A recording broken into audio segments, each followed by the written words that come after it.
I got recruited there to undertake a PhD project. And after 3 months, I quit because I basically had seen under the hood of the car and realized all was not well. They'd spent £7 million on their training facility. And I looked around the department that I was recruited to head up, and I realized they were entirely run by students. And what I've just noticed in my time, it was almost like a reverse engineering process, like working with 17, 18-year-olds and thinking, man, I wish I got you at 16 because we could have eradicated a lot of these bad habits. The first is, what would strength and conditioning look like if it hadn't come out of the barbell sports or like dumb powerlifting, weightlifting, bodybuilding? What would it look like? And I think it would look very different if it had come out of, say, gymnastics or calisthenics. We'd have a better understanding of leverage. We'd have a better understanding of bodyweight training. And the second thing is, if I was going to design a undergraduate sports science or SSC course, what would I do? And I think one of the things St. Mary's did really well is they had training groups. So you actually got trained under a lecturer for a semester. So I think like the first semester we'd do gymnastics, calisthenics. Second semester we might do, say, bodybuilding. Third semester we might do powerlifting. Fourth semester we might do weightlifting. Fifth semester we might do kettlebell.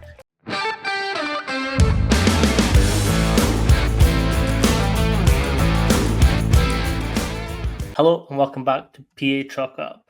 Today we have a guest that has been one of the most mentioned coaches in this whole podcast that I've started. We've got Rob. How are we doing? Thanks very much, Manny. Thanks for the invite. It's always good to get on these podcasts and swap ideas. And yeah, it's always, I find it as beneficial for me as it is hopefully for the audience. No, 100%. And I wasn't joking. I've mentioned you a bunch.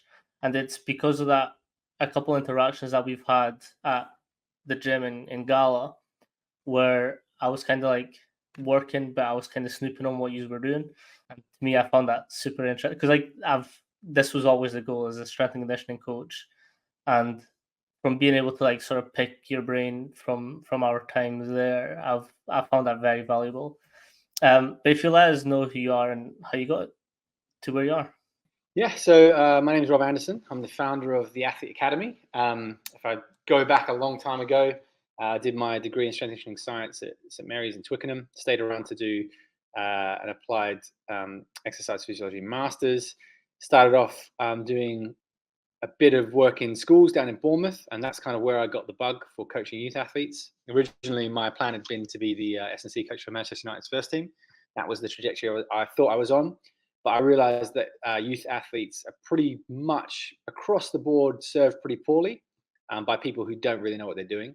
And as a result, it kind of has this negative knock-on impact across the whole athlete development spectrum. So got a bit more interested in that, started working for a few different organizations. So I've worked in schools, I've worked in clubs. Then that took me up to Scotland, where my parents are originally from. And I worked for Scottish Rugby for the last 5 years in their academy. So I ran 2 regions during that time. I started in the Borders in East Lothian as an assistant, moved to Caledonia as a lead, moved back to the Borders to take that program on as a lead. And during that time, I also oversaw the under 16s, 17s, and 18s national teams. So after 5 years at Scottish Rugby, I kind of realized that I'd hit a ceiling there because unfortunately, for better or worse, the way sport works is there is a hierarchy. And if you want to get paid or you want to improve your quality of life, ultimately you have to work with the first team or you have to work with senior level athletes because the pay packets and the sort of support just isn't there at the academy level. So as much as people like to talk about how they value long-term athlete development and how important academy is or how important grassroots is, ultimately the money doesn't back up what they say. So I kind of got to a point where it's like, I need to find my next challenge and find where I'm going to keep expanding. So that led me into the private sector to build the Athlete Academy, which I started during COVID with a grand total of 4 athletes. And we now have around 70 and we're expanding all the time. And I left Scottish Rugby 2 years ago to go full time in the business here. Nice. So how was that sort of process from learning all you can at university to then starting? When did you learn that, or how did you learn that teams and clubs aren't always interested in the long-term development in the right way? Sorry, my internet cut out for a second there. So I got the middle and the end of that question. So you know, repeat it again. So through your university and then starting out with clubs, when did you sort of switch on to the idea that although long-term development is important, how or when did you learn that it's always not done the best way? I think it was looking back, it was obvious. What attracts people to the world of strength and conditioning tends to not be working with 14-year-olds. It tends to be the Super Bowl or the FA Cup final or seeing your favorite team on Sky Sports. It's the glamour and it's working at that end of the sport that 99% of people get drawn into strength and conditioning for. And if I think back to my degree, I think we had a grand total of maybe 2 lectures on youth athletic development in 3 years, right? So we didn't really get that much knowledge. But the more you dig into that, the more you realize that that in itself is completely insufficient to cover just about anything on youth athletic development, whether it's skeletal maturation, changing growth-related disorders, all that kind of stuff. So that was a big factor for me. If you look at the evidence, just the knowledge transfer at university wasn't there. And then when I started to go into organizations, I won't name the name of this particular professional football club, but they were a Category 1 football club. And I got recruited there to undertake a PhD project. And after 3 months, I quit because I basically had seen under the hood of the car and realized all was not well. They'd spent £7 million on their training facility. And I looked around the department that I was recruited to head up, and I realized they were entirely run by students. So I was a funded PhD researcher. The guy underneath me was funded to a master's bursary. The analyst was funded on a master's bursary. And I realized you don't actually want to pay people. You want to do it on the cheap. So you spent £7 million on this facility, and you're probably paying maximum 30 grand a year to staff it. That doesn't add up to me.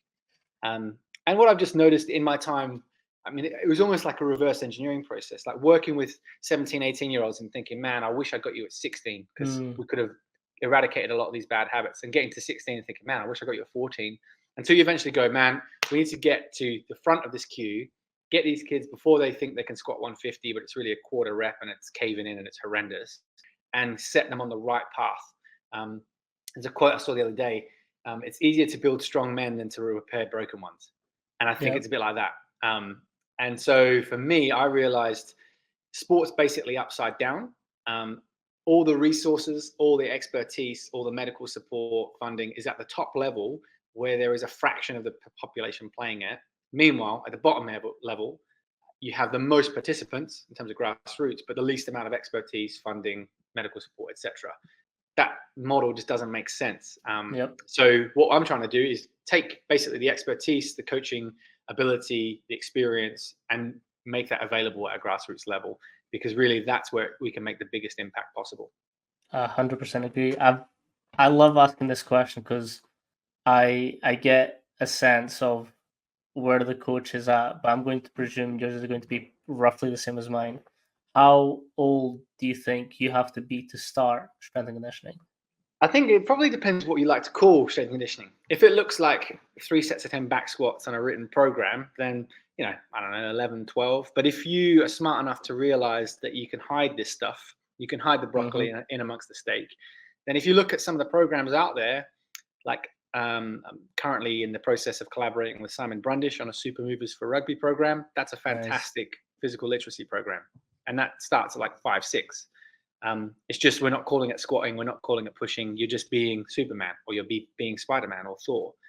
So if you're smart, really, this starts pretty much as soon as you start walking, because we're immediately under the force of gravity. If we sat on the couch and did nothing, our bones would waste away and we'd be really fragile. And we're seeing that a bit in society these days, due to the lack of old school play, I guess, of climbing trees and jumping around and all that kind of stuff. I think this echoes back for me to Rodri Lloyd, who I've heard speak a number of times and read his books, etc. And he kind of summed it up by saying, if you're old enough to play the sport, you're old enough to prepare to play the sport. I always go back to this example, and it's, how many times have you seen a kid jump, climb a tree, go down a slide, go up a pole, go down a pole? That's all strength and conditioning. That is living, manually handling your body to go up or go down, or even landing mechanics. You learn that. Yeah. Totally. I sometimes also go back as far as when you're straight out of the womb, controlling your neck. That's neck exercises. I love going back to the basics of, like, can you crawl? Can you do a back roll? Can you do a forward roll? Can you sort of hip come up on your hips and all that stuff. It's all, to me, that's all the same. It's all movement. Well, I mean, for me, fundamentally, the best start you can give any kid in the world of physicality is gymnastics. What age do they start training? Real young. 3. My niece is 5 just now, and she's like on her second year. Yeah. And she's just like, her strength is unreal. Like, I'll just like hold out my arms and she'll just like balance and like do little swings and stuff. I'm like, in terms of something that you said earlier as well, with how many classes you got at university, you got one more than me, but mine was mixed with older population as well. Yeah, I remember similar. So I got 2 for 1. Yeah. I think this is just a fundamental mismatch. Like, I've thought about this so many times. Like, there's 2 questions that kind of constantly roll around my head. The first is, what would strength and conditioning look like if it hadn't come out of the barbell sports or like powerlifting, weightlifting, and bodybuilding? What would it look like? And I think it would look very different if it had come out of, say, gymnastics or calisthenics. I think we wouldn't be as obsessed with implements. We'd have a better understanding of leverage. We'd have a better understanding of bodyweight training. And the second thing is, if I was going to design a undergraduate sports science or SSC course, what would I do? And I think one of the things St. Mary's did really well is they had training groups. So you actually got trained under a lecturer for a semester, right? And it culminated in a weightlifting competition. But I think I would do that every semester. And every semester we'd do a different modality. So I think like the first semester we'd do gymnastics, calisthenics. Second semester we might do say bodybuilding. Third semester we might do powerlifting. Fourth semester might do weightlifting. Fifth semester we might do so we're just exposing you to all these different things because probably you've already come with your bias. You've probably already come as a guy who went to the gym or someone. And so what I want to give you is a flavor of something you haven't been exposed to go, yeah, you can back squat if you want to, but do you know what? There's some real value in pistol squatting. And I bet you've probably not done a lot of that because it's not so good on Instagram. It's not so good for your ego. You can't do it with 150 kilos and your mates can give you the likes, but you probably get more benefit from that. Can you do a handstand? Okay, you can military press 60 kilos, but you can't hold your body weight upside down. So are you really strong? Like, there's so many things. I think we just have this fixed mindset that S&C is barbells, dumbbells, it's external load. I've trained a few gymnasts in my time. I've trained a trampolinist, and those guys are freakishly strong, and most of them have never touched a bar. So that tells me we're missing something. There's a lot of value in body weight. Yeah, 100%. Like that's the big question for me around. I'm experimenting a lot with calisthenics. If you look into the research that Alex Natira is doing, when he came out of Aspire, like when he's putting guys on force plates and quantifying single leg variations, whether it's a pistol squat or a skater squat. If you go back to what we said about Mike Boyle, I don't know if you remember 15 years ago, Mike Boyle saying the back squat's dead. Well, Alex Natira has the data to back him up now. Yeah. Basically, I mean, if you're not, for me, I wouldn't personally get all my kids back squatting if I didn't know that the next coach is probably going to make them do it. If I was in a high performance program, I'd probably be like, guys, we are going to pistol squat. We're going to get you really strong at pistol squats. We're going to get you really strong at single leg RDLs, hands. We're going to use all these different movements because actually they're the ones I think will get the most bang for our buck. I don't think it's back squatting. And I think as well as like the core control that you get from it. I know that's quite a taboo topic right now, but like if you can control your core, you can do a lot of things, especially like different types of sport. 100%. That's why like core for me is like the thing that I work on the most, and it's not just your anterior core, it's your posterior core as well for me. Like when I was at Washington, Coach AJ was like, guys, the pyramid of strength comes from your posterior. Like if you've not got a solid enough posterior chain, I don't know, you're going to have to fix a lot.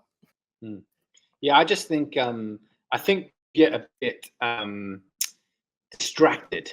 So because most athletes are beginner to intermediate strength trainers, you will get some performance benefit from back squatting a reasonable load or bench pressing a reasonable load. But the longer term you go, you realize, okay, is adding 20 kilos to my bench press, going from 120 to 140, really making a difference to my performance? Probably not, but it's costing me a lot of energy resources. I might be better off actually learning to do a handstand push-up because I'm going to get some rotator cuff activation, some like literally fingernails to toenails stability through my body. Like there's so many other benefits, but we're so obsessed by quantifying a bench press and going, often justifying our jobs as S&C coaches going, I made athlete X better because he went from 120 to 140. Okay, cool. But is that actually helping them that much? Like, yeah, I don't know. I think we have a quite one-dimensional view of strength. Mhm. So how do you sort of try and sway away from that with sort of the programs and the things that you have built from now? I think for me, it's like questioning your bias. So like trying to get around people who are doing things different, even if it does kind of like rub a bit of friction. Like the School of Calisthenics guys are a great example of that. Like those guys are not based in their background is not gymnastics, it's not calisthenics. They were rugby players, right? Who got banged up and they started exploring. Okay, this 3 sets of 10 band external rotations is not working for me. I need to Mhm. go and explore it a bit more. And they came out with an incredible program. Um, I think it's starting to look outside and going, okay, is there a better way of doing this? So that's what's led me, for example, to Alex Natira's stuff and the pistol stuff is like him quantifying it and saying, getting physical metrics on a force, saying, okay, if you can do a single pistol squat with just your body weight, it's equivalent force through one leg as being able to squat your load on your body weight on the bar. Mm. Okay, so I can use a pistol squat as a strength stimulus, but I also know from some of the other research out there about the bilateral deficit. So if I train, for example, back squats only, I'll get better at back squats. But I know from the research that if I train split squats or riff elevated split squats, I'll get better at that and back squats. So I'm getting a 2-for-1. So why would I keep choosing the inefficient thing when I've got this more Mm. efficient thing just because the culture of our industry says, oh no, everyone's got a back squat and it's heresy if you don't. Well, actually, do you know what? There's a lot of really good athletes who don't. So Yeah. we'll just ignore that and we'll cherry pick the ones. Oh yeah, but look, all the NFL teams do it, all the rugby teams do it. Yeah, just because that's what they've always done. Like I know from speaking to coaches who worked at the top level, by the end of guys' rugby careers, most of them are not back squatting because they can't anymore, but they can Yep. still perform. So what does that tell you? Maybe it's not as critical as we think it is. Yeah. That's something that I kind of wanted to get into a little bit. It's like I've obviously seen your Instagram, and it's like this full development from when you start, and you've got specific tests for when people sort of move up and what determines them to move up. Can you sort of talk about that and go through the different stages and the tests that you go through? Yeah, I think the best place to start is probably with my philosophy, which has changed a lot over the years. Um, so if I dig into this on a broader scale, I've kind of realized that actually what I really need to do at the beginning level is help athletes understand movement and give them a toolbox of skills. So in our fundamental phase of our program, I am not using intensity or volume as my movement, as my variable in programming. I'm using complexity. So for example, in level 1 of our program, our squat variation is a body weight squat to a bench. So it's unloaded and it's a partial range of motion. My second variation is then a full range of motion. So my variable here, I haven't changed your body weight. I haven't changed the speed of movement. I haven't given you extra. I've changed the complexity by increasing the range of motion. And I think this is a forgotten variable. People don't program complexity a lot. We get obsessed with intensity and volume, etc. So the way we start is week 1 we start with 3 sets of 6 reps. So the idea here is I'm purposely not giving you a high volume because I don't want junk reps. I want 6 of your best reps, and I want you to do that repeatedly because I want your brain to remember this. If I give you 15 reps, you might do 5 decent reps, 5 ropey reps, and 5 terrible reps. Now, which 5 does your brain know to remember? I'm not smart enough to know the answer to that question, but I know that I'm making your life harder at getting good technique by allowing you to do crappy movement. Hmm. So we know that fatigue, speed, and intensity degrade movement quality. So let's steer away from that in this phase where movement quality is our primary objective. And essentially, what I'm trying to get you to do through these 12 levels is understand the movement pattern, not an exercise. Like you'll see loads of athletes who come to you and they know how to front squat, but you ask them to do an overhead squat, I haven't got a clue, never done it before. You ask them to do a goblet squat, never done it before. So actually, you don't know how to squat. You know an exercise. Hmm. You know one version of that exercise. You don't actually understand squatting. So what I try to do is the way I think about it is a bit Franz Bosch-esque. Not that I'm smart enough to understand half of what he says, but you've got attractors and fluctuators. Yes, the fluctuators for us could be where we have the load in the squat. So it could be overhead and an overhead squat, anterior on a front squat, posterior on a back squat. It could be offset if I'm doing a kettlebell squat, but I'm only holding it one arm. So these are all things that change, but the things that are true of all these versions of squatting is, can you keep your heels on the ground? Can you keep your knees out and your chest up? If you manage that, for pretty much 90% of squats, you're going to be in a good place. So the way I think about this is, I'm giving you this challenge. Can you organize your body and space in this movement? And once you're competent at that, and we've given you a bit more practice, people might like to call it volume. I'm just giving you 2 more reps every week to see, can you practice this? I'm then going to come and I'm going to mess up with that movement pattern a little bit to see, can you now reorganize your body space again? So now, okay, we're increasing the range of motion. What does that feel like? Can you get yourself back to that model of squatting? Heels down, knees out, chest up. Okay. Yeah. What if we then load you in a zombie squat, overhead squat, back squat? So by the end of this progression, I guarantee that the athletes that come through that will squat better than someone who just learns the back squat, because they actually understand squatting. They don't just know how to do a back squat. They understand their body and space. Now they can then take that to any program in the world. And if they walk in and the coach is like, okay, we front squat in this program. Cool. I already know how to do that. Oh, no, we back squat. Cool. I know how to do that. No, we goblet squat. Cool. I know how to do that. But if I have just made myself look good on Instagram by getting you to squat 200, I've actually failed you, because when you turn up at campus, okay, we front squat. Oh, I've never done that before. Now you look pretty average, right? Because you're underprepared. So actually that whole foundations phase for us is setting the scene of everything to come. So I don't care about how much load we're using, except that it has to be a load that's going to help us get good quality movement. I care about the quality of the movement and the practice. That's what we're looking at. Once we come through that, then we sit our body weight strength assessment. And this is modified from the Australian Strength and Conditioning Association. People always get in contact with me and they're like, I heard you talk on a podcast. Where is this test? I can't find it. It's in one of Dan Baker's chapters in High Performance Training for Sport by David Joyce and Dan Lewandon. You see it there in a table.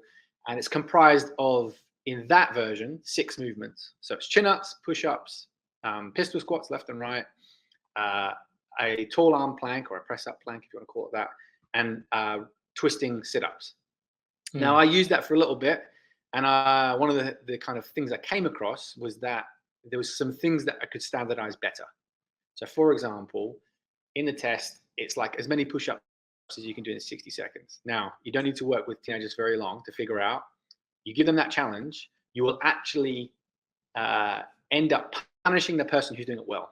Because if they're doing it with good control and full range, they'll get less reps than the guy who's banging out crappy reps, half range. So I'm like, right, I need to reverse that. So we made it hands-off press-ups, so it's standardized because everyone's chest starts and ends on the floor. And we did it to a metronome system. The speed standardized as well. So the most you can get is 30 reps, right? No one can get more or less, but you could get, no one can get more, but you can get less because you might fatigue at 10, for example. We removed the rotational sit-up because, again, very difficult to control across a group. Some people kept their feet on the ground, some people didn't. Some people did a full rotation, some people didn't. And then I was like, what is this really telling me anyway?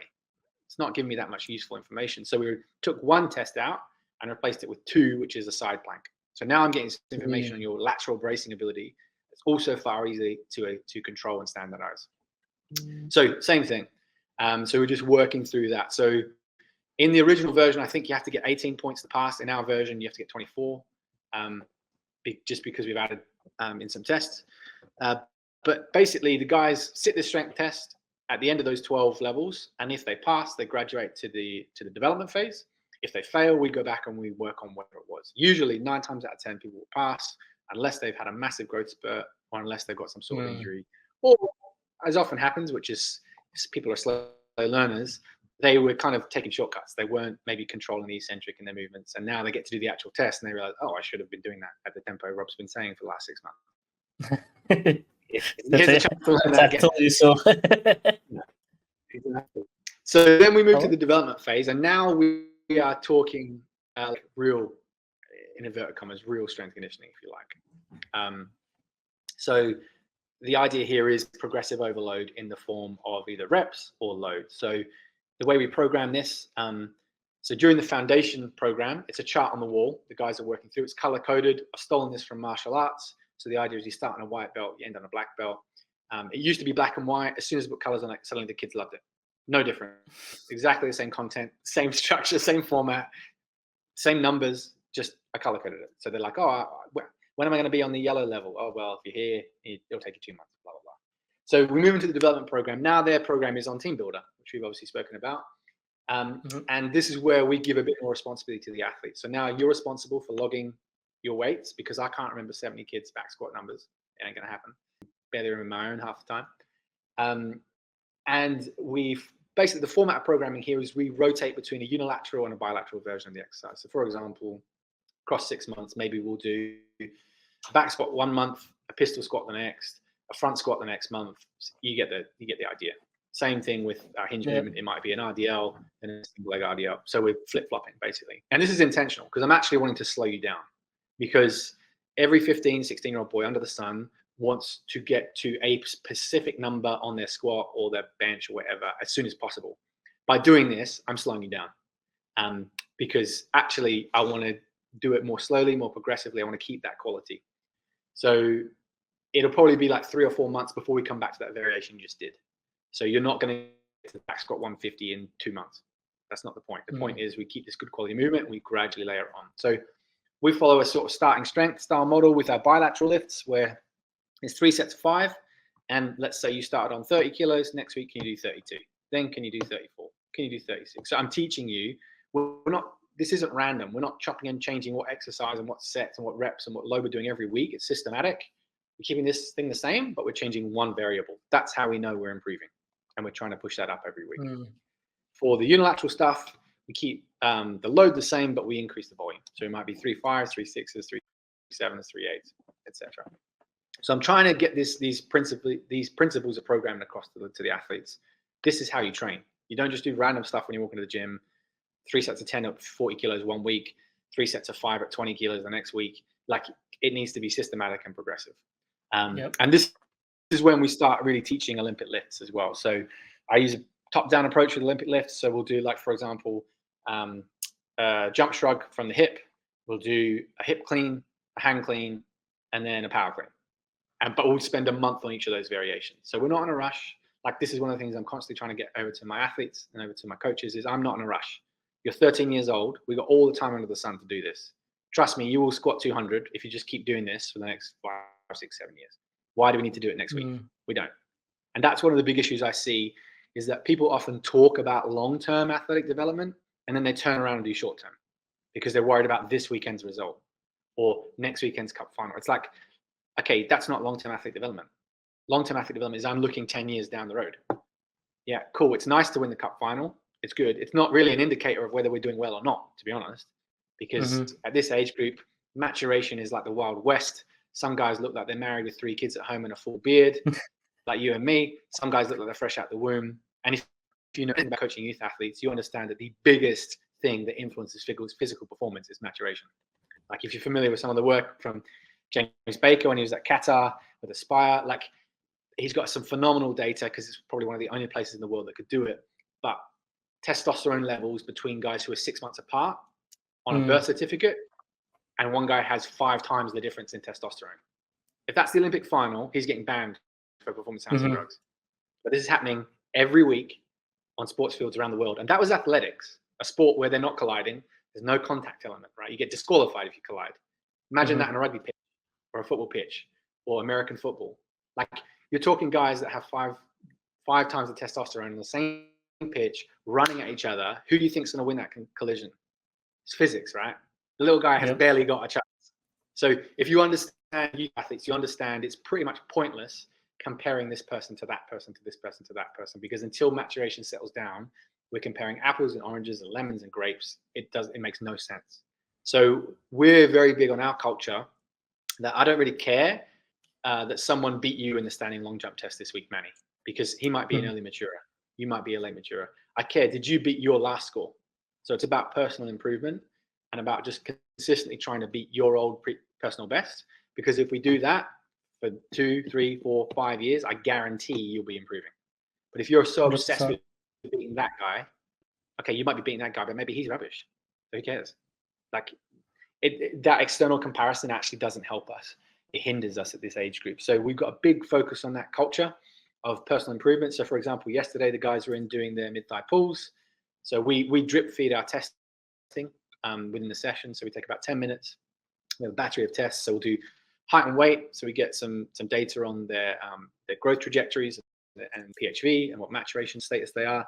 We'll do a standing broad jump. We'll do a mid-thigh pull. We'll do an anterior trunk test, a lateral trunk test, and a counter movement jump. And then we'll go back to the start and we'll do it all again. So over the course of 6 months, 12 months, we start to get a real big picture of how little Johnny's growing, how his body mass is changing, how his strength is changing, how his jump is changing. And then quarterly, we give parents an opportunity to sit down and go through that data. Nice. And like I've had guys in the program 2-3 years. When you start to look at the guy who walked in the gym and the guy you're dealing with today, not the same animal. Like you're talking 20 centimeters difference in height, 15 kilos difference in weight. That's what we're dealing with. And this is where I think people misunderstand youth training compared to adult training. You do not get those sort of changes training a fully grown adult. Someone's changing 20 centimeters in height, 15 kilos in mass in less than 2 years. I don't know what they're taking as an adult. That only ever 100%. happens at this point in time. So that's where a fundamental difference is that people don't understand. You can't copy and paste this stuff down from training an adult because your coordination's changed, your levers have changed, your mass has changed, your speed and momentum have changed. Everything is changing all the time. Yeah, that's something that I wanted to get your input on, and I've sort of delved into this a little bit, but I want to get your take on it. How important is early S&C adaptation important for that growth spurt to come in? I think the way I look at it is a bit like this. I think it's the good analogy is like a car where we keep tinkering with the engine. Like if we left that car in a garage and we overhauled the engine and then tried to drive it in 12 months, it would be like completely different. You know, if we've taken out a little 1 liter engine and put in a big V8 and a 3 liter engine and stuck a spoiler on and pumped up the suspension. But if you were driving it every week, the adjustments would be more gradual and it wouldn't be such a dramatic shift. And I think that's what happens. If we start training early and we're getting exposed to these movements, it's like we're constantly recalibrating. Where's my body in space? Where are my arms? Where are my legs? Hand-eye coordination, your foot-eye coordination, your trunk control. So we set this foundation that we're kind of constantly coming back to, and it's not such a dramatic start. Whereas I've seen guys start in the middle of peak height velocity, they move like a bag of coat hangers, they're ridiculously tight, they can't hip hinge, it's all through their spine because this is the first time someone said, right, I want you to show me a hip hinge. Whereas if we start at 10 years old and we are hip hinging all the way, it's easy, right? So I think it's this kind of idea of people understanding their levers are changing, their mass is changing, where they left their arms is not where they were 6 months ago. You know, they've got an extra couple of inches on the end of their hands. Their feet are now 2 or 3 inches bigger. They're put on 5 kilos. Like if me or you were to go through that, it would feel awkward. Yeah, it does feel awkward. That's what it looks like. That's why they call it adolescent awkwardness, right? Now, not everyone will get that, but then you also then have this compounding effect of growth and maturation injuries. Yeah, so we know as you go through PHV that if you listen to people like Sean Cumming, who's not only entertaining but a wealth of knowledge on the topic, we know that we mature basically from the furthest points away to the most central. So the easiest way to think about this is you'll notice kids' feet grow first. So these big, massive flipper feet. Then their shank of their shin and their femur grows, and then their torso grows. And the injuries follow that trajectory. So first, your risk factor is for severs, which is an irritation of the growth plate at the heel. Next, your risk factor is Osgood-Schlatter, so irritation of the growth plate at the front of your tibia. Next, it's your hips and your lower back. So this follows this trajectory. So if athletes are going through this growth spurt and we are paying no attention to their training load and just running them ragged, we are giving them a growth-related injury. I think personally, and this is where people lean to, it's actually an overuse injury. And people might think of overuse injuries as tendinopathies and stuff.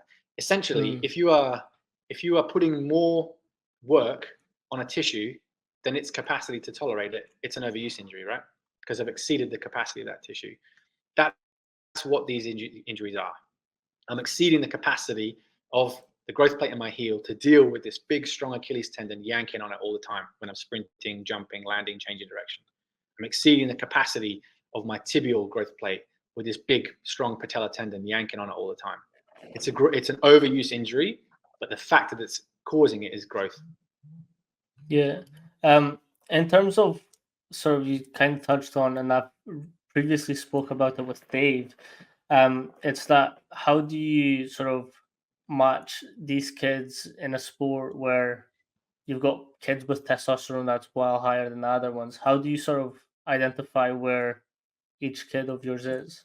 Yeah, I mean, if you look at other sports, the more physical the sport, the more difficult it is. But even as I'm saying that, my thought is counteracting me, because you look at martial arts and boxing, it's done by weight categories, right? So in martial arts or boxing, you would never have a 100-kilo guy fighting a 50-kilo guy because it's obviously insane, right? Happens on a rugby pitch every week. I literally was an S&C coach for a team where the second row was twice the body weight of the scrum half. Thank God they're on the same team, and he wasn't running over it, right? So it literally happens every week on the rugby pitch. And I've seen some other data from elsewhere that was even worse than that.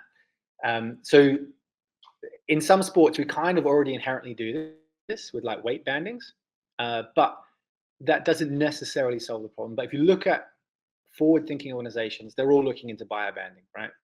So like in the Nordic countries are doing it, the Germans are doing it, the Premier League are kind of dabbling with it now and then.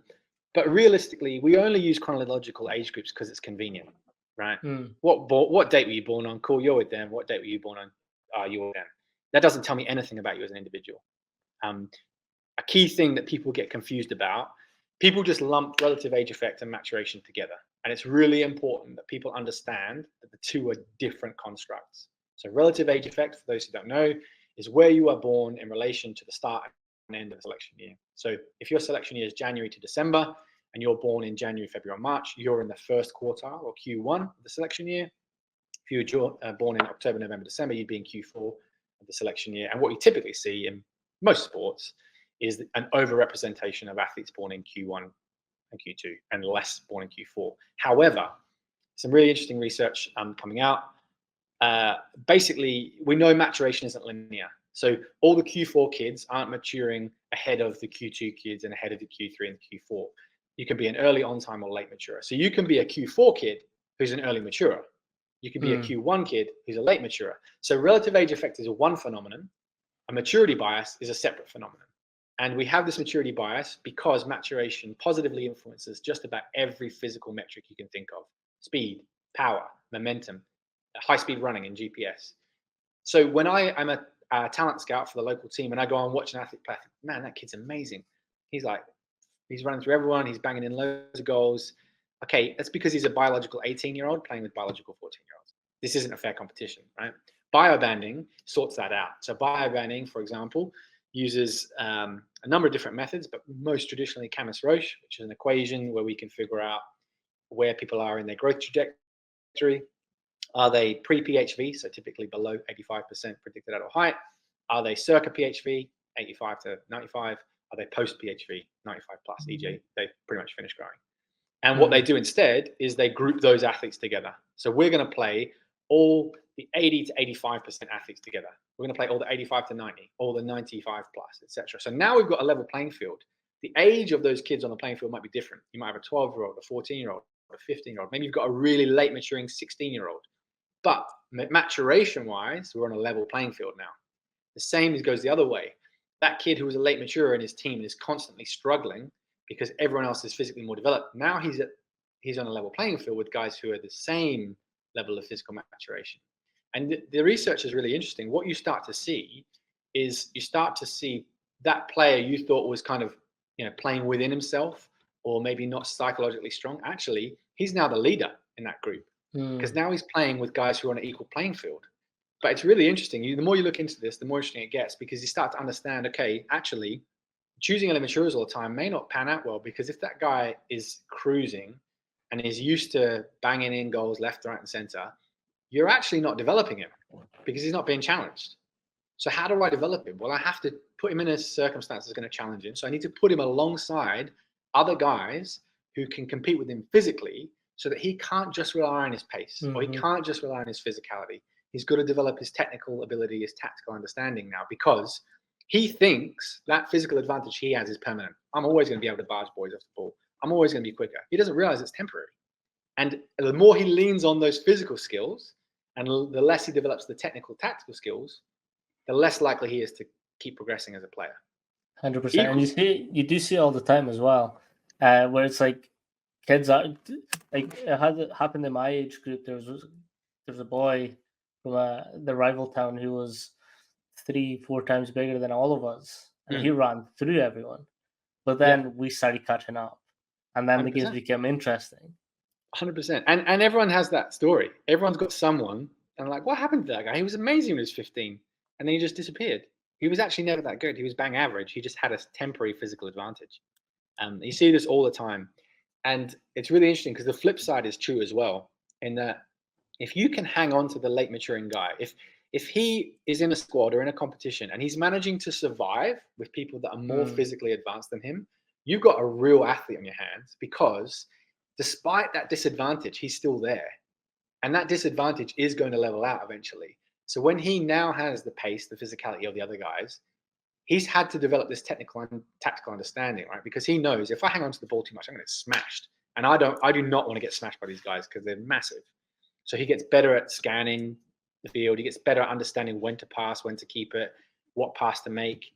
Now you got that player with a better brain, and he's got this better hardware because he's matured now. And now you've got someone on your hands who's a real athlete. The problem is most of our talent ID structures get rid of that guy before he ever gets the chance. 100%. That was something I was going to ask you about, is that how do you hold on to that guy when none of the coaches are sort of taking a second look at him? Yeah, and that's where having that objective data is really interesting. And this is what the best clubs in the world are doing now. Like one of my consultancy roles is with the Sonic Biomedical. They have an ultrasound machine. So for clarity, the kind of gold standard in growth and maturation assessment is a hand wrist X-ray. That has some problems with it because you can't. Most of the time, people frown upon X-raying kids without a medical condition because of the radiation, rightly so. So you can't get ethical clearance. This is an ultrasound solution, so there's no radiation problem. So you can do this 3-4 times a year, particularly if someone's around the growth spurt and you want to get rid of tight handle on them. So now you've got clubs around the world, and I'm talking mega clubs. Barcelona is one who's been using it for years. Hoffenheim has been using it for years. A whole lot of clubs in Germany, more and more clubs. The Russian Athletics Federation, so not just in football, outside, Hungarian handball, people starting to take this really seriously from a talent ID perspective. So first of all, is this guy we're looking at actually talented, or is he just biologically advanced? What about that guy that we've discounted? Is he just biologically delayed? Okay, does that change our perception? Because we know from the research, if you start to give this information to scouts, they adjust their perception. They now have a higher expectation of the guy who's now the maturer. They now realize, well, that guy actually, I overlooked him. He's actually doing really well considering. So they change their perception. So that's one bit, is the talent ID. The next bit is then, if we know you're going through peak height velocity because we're doing these regular assessments, we might be smarter about your training load so that we're not hammering you with frequency and you're picking up Oscar Schlatters, and then that's causing you time away from the sport and blah, blah, blah. So we're getting your training load better. We then might look at biobanding opportunities. It could be competitions. There are a lot of biobanding tournaments. Sweden, Poland, I think just had one. Norway just had one. But also within training. So maybe actually, Manny, you're advanced for your age. We're going to push you up. You're going to train with the next age group up. This guy's delayed. He's going to train with the age group below. So he gets that feedback. But maybe our league doesn't allow us to do biobanding. So you all have to play in the same team. But outside of that, we will manipulate your training. Because ultimately, what we're trying to do here is create the best environment for your progression, right? Because it doesn't serve 100%. The early maturer to be cruising, and it doesn't serve the late maturer to be drowning physically. What are some of the results that you've? Sorry. No, go for it. What are some of the results that you've seen by adjusting these sort of metrics? I've seen some crazy early maturers. People think a year, 2 years, that's normal. Yeah, I'm 6 years. Imagine the difference between two players, biologically 6 years. So, for example, this was in football, but I've seen it in rugby as well. You're talking two guys on the same pitch, and one is 6 years advanced from the other. That's insane. We're not even playing the same sport anymore. Because the speed is different, the impacts are different, the momentum is different. What hope has that little guy got of competing? So when you look at clubs, they look at some really interesting stuff from a training and competition element. Another element that they look at is their fitness testing, right? So if we know that maturation has such a huge impact on your fitness testing scores, well, why would I choose to compare guys just because they're in the same squad? Actually, what I want to do is compare them against their biological peers. So Southampton did this, went for a site visit a few years ago with Scottish Rugby. They had their kind of fitness testing for, say, their under 14s. Here's how everyone ranks. Then they have a separate button. Right, here's all the biological 14-year-olds.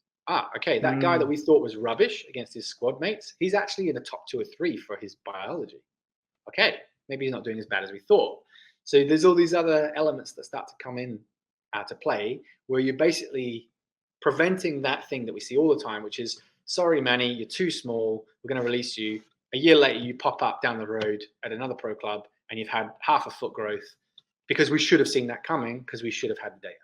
And we should have been able to go, actually, we're going to give Manny a bit more time because he's not, we're thinking it's the right time to measure him. It's not the right time. We need to delay this decision a bit. And good clubs do that. So some really good research out of Southampton, again, around match grades in football. So scaled on a 1 to 5. So 1 being poor, 5 being exceptional.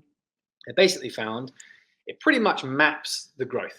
So before you go through PHV, your match grades are pretty stable. As you're going through PHV and maybe you've got some adolescent awkwardness, it drops down. Then as you come out, it rebounds. So if you're making a decision on a player and you don't realize he's in the midst of PHV, you might look at his match grades and go, "Man, I'm really sorry, mate, but you know, as per these match grades, your performance is just decreasing, and we don't think you're going to be good enough to be a professional." Meanwhile, if I'd given you 6 months, I might have seen that you're rebounding and going, actually, Manny wasn't at all underperforming. He was just going through adolescent awkwardness because of PHV. Okay, now we're going to decide we're going to keep him. Or conversely, maybe your grades are legitimately decreasing and you've gone through the growth spurt, you've finished growing. Okay, Manny, actually, we haven't got that as an explanation for this. You are actually underperforming. We're going to let you go. So it also influences retention decisions, contract decisions, etc. 100%. Do you think that's something that most clubs will start adopting? I think the good ones will, and the ones who don't will get left behind. Fair. Because if you're deep into like your football history, for example, actually there's a lot of places that have already been doing this for a very long period of time, maybe in a different format. So if you read Alex Ferguson's autobiography, he talks a lot about Paul Scholes. Paul Scholes was tiny, could barely play half a game, but he was like, we've got a player here, we need to keep hold of him, he'll come through.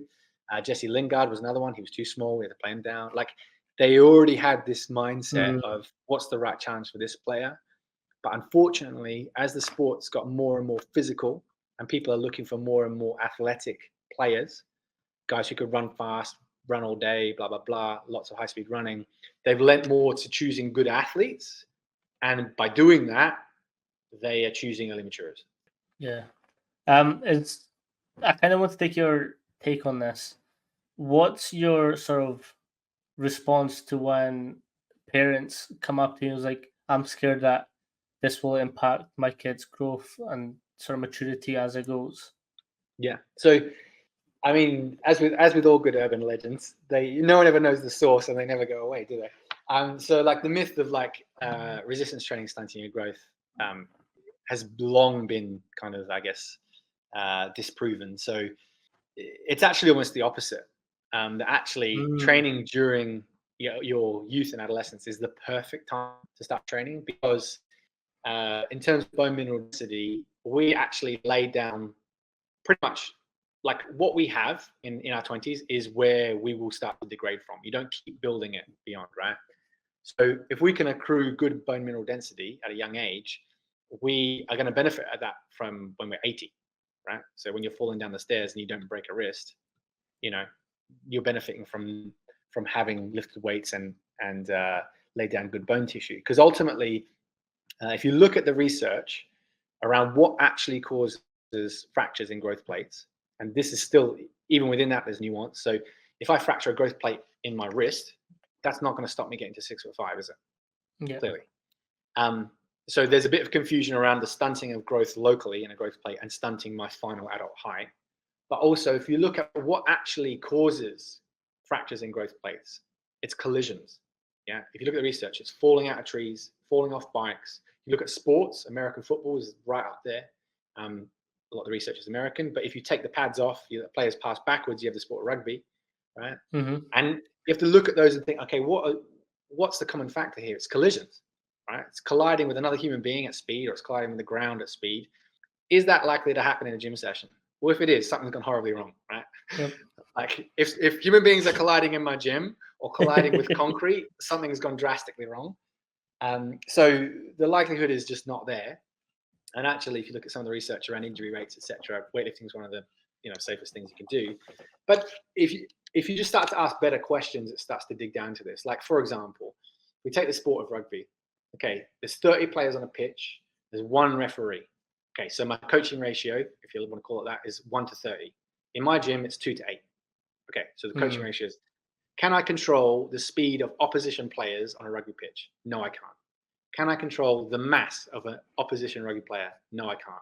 Therefore, I can't control the momentum, which is a key factor in the collision. I can only control my speed and to some degree, my body weight. I can definitely control that in the gym. I can control what load you're lifting. I can control how fast you're lifting it. I can control whether anyone else is coming into contact with you because they shouldn't be. So actually, it's a far safer environment. And some of the things we just subliminally accept to reflect this. So, for example, if you went out and played rugby this weekend and you fractured a wrist, people would just go, nature of the sport. And it's like, that happens. If a kid came into my gym and fractured a wrist today, I would be like, what the hell has happened? So in 3 years 100%. of doing this, I've never had that happen. Never had anyone fracture a growth plate. Never had anyone, privately. And 15 years beyond that, never had this happen. So a lot of those fears are actually unfounded or misguided. And actually, often it's the opposite that's true. Did you create LTAD based on these frustrations that you were having? I wouldn't say I created LTAD because there's probably a lot of people who could claim to that. But yeah. The reason I did was, for me, the contrast between working for an organization, especially a big organization, and working privately is speed of innovation. If you're working for a big organization, you've got to have a meeting about a meeting about a meeting, and you've got to jump through so many different hoops. In this environment, for example, me and my staff met in January. We had loads of good suggestions, loads of feedback. We implemented it within 24 hours.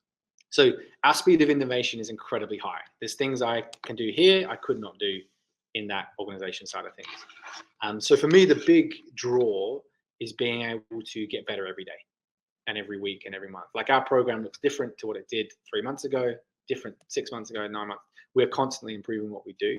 And that's what excites me, is because I genuinely think we have the best youth athletic development program in Scotland, if not the UK, because of what we can offer, how we do it, the way it's structured, etc. The feedback, you just won't find that anywhere else here.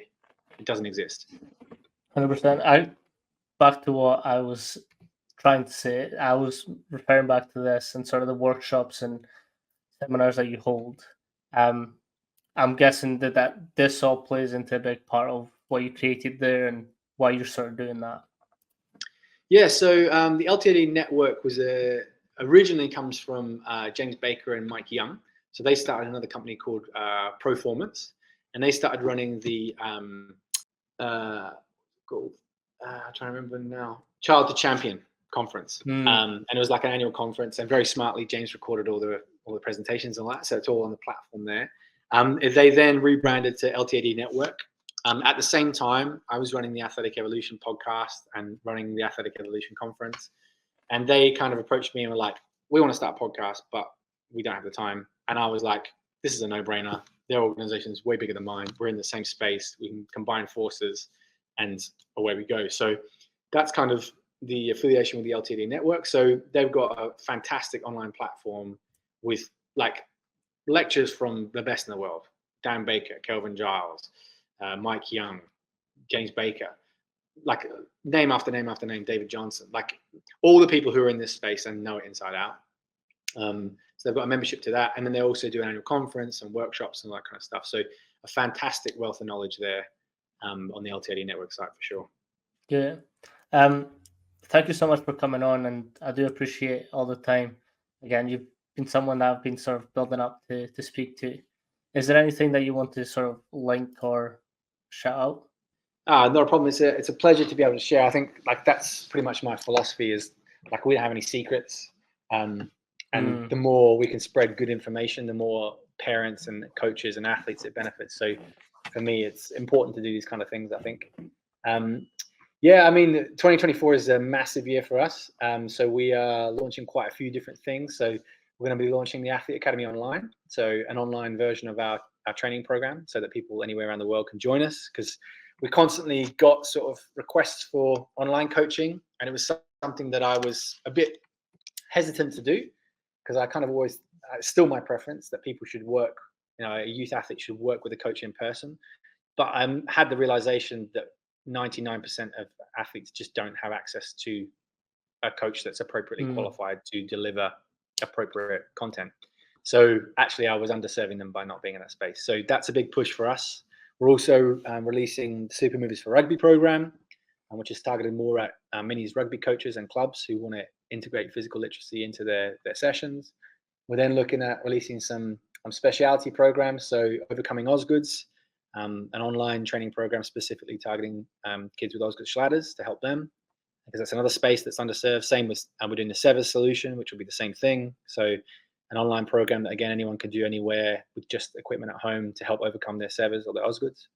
And then at the back end of the year, we're targeting doing basically a coach education program online. So teaching them how to coach kids, how we run our movement curriculum, how we do that kind of stuff, so that people can take this and use it. Because we regularly get asked to do in-person workshops, and we probably every month, 2 or 3 times a month, we get people coming up to look at sessions, to watch it, to ask questions. So it just makes us more accessible and helps us improve other coaches as well, and help them, whether they're a PE teacher in a school or a rugby coach who does some gym stuff, just helping them do better quality sessions for their athletes. That's the ultimate goal.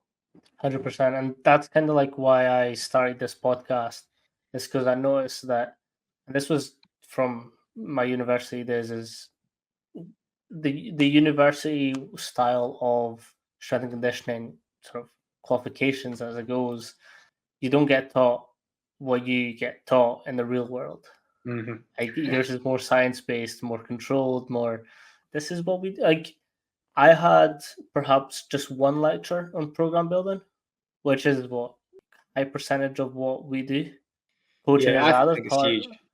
Like, it's funny how many, like, some maybe it's a bit harsh, but sometimes I get emails from, like, obviously here in Scotland we have a 4-year degree, so I get emails from people in their 4th year saying, like, I'm trying to get some experience, and I'm like, I feel like saying to them, in some ways you should forget it. You've missed the boat. Like, if you're waiting until your 4th year to get experience, yes, you'll get a year of experience, but the guy who is going to get the job ahead of you in whatever job interview you go to is the guy who started getting experience in his 1st year, because he's got 4 years 100%. experience and you're going to have 1. So who do you think is going to get the job? Because you both got the same degree. So what's going to differentiate you? It's your real world experience. That's why, so a great example of that. So I've always valued experience over a piece of paper. So after I did my 1st year, it was NC College. It got me my level 2 gym instructor. That's how I got in contact with that gym in the Borders.